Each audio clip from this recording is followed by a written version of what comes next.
మన టాలీవుడ్ సీనియర్ జర్నలిస్టులు అడిగిన కొన్ని రాడ్ క్వశ్చన్స్ అండ్ లిస్ట్ లో ఫస్ట్ క్వశ్చన్ మాత్రం నెంబర్ 3 గ్రేట్ ఆంధ్ర మూర్తి గారు. హనుమాన్ మూవీ ఈవెంట్ లో మూర్తి గారు తేజ సజ్జా గారిని ఇలా ఒక క్వశ్చన్ అడిగారు. క్యాన్వాస్ చూస్తే చాలా పెద్ద క్యాన్వాస్. అవును సార్.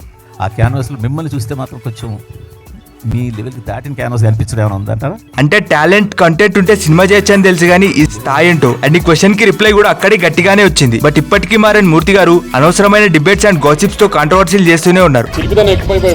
నెంబర్ 2 లక్ష్మీనారాయణ గారు. యాటిట్యూడ్ స్టార్ అంటే అందరికి ఈ స్టార్ గుర్తొస్తాడు, కానీ నిజమైన స్టార్ మాత్రం మీకు తెలుగులోనే పెద్ద సక్సెస్ లేవని మీరే చెప్తున్నారు. టైంలో మీరు పాన్ ఇండియా సినిమా ఎంచుకోవడం అనేది ఎంతవరకు కరెక్ట్? దీనికి కిరణ్ గారు చాలా సెన్సిబుల్ గా రిప్లై ఇచ్చారు. స్థాయి అంటే కంటెంటే సార్, ఏదైనా స్థాయి అన్న కంటెంట్. కానీ ఇలా చాలా ఈవెంట్స్ లో సినిమాతో సంబంధం లేకుండా ఈయన ఎన్నో క్వశ్చన్స్ అడిగారు. బట్ అన్నిట్లో ఇది హైలైట్. పాన్ ఇండియా సినిమా లేదు సార్, ఇది పాన్ ఇండియా కాదు సార్. మరి టైటిల్ పాన్ ఇండియా పెట్టిన అంటే ఇంగ్లీష్ టైటిల్స్ పెడితే ఇంగ్లీష్ సినిమా అయిపోదు కదా సార్. నెంబర్ 1 సురేష్ కొండెట్టి గారు. ఈయన గురించి ఒక్కటే అని చెప్పలేము, వెతికితే ఎన్నో రాడ్ క్వశ్చన్లు లిస్టే ప్రిపేర్ చేయొచ్చు. బట్ ది వరస్ట్ అయితే డిజిటల్ ప్రెస్ మీట్ లో హీరోయిన్ చేత 16 పుట్టుమచ్చలు అని చెప్పారు కదా, రియల్ గా తెలుసుకున్నారు ఎన్ని పుట్టుమచ్చలు ఉన్నాయి హీరోయిన్ కి. తర్వాత చాలా జరిగాయి. ఇంటర్నెట్ లో ఇన్నొక ఆట ఆడేసుకున్నారు.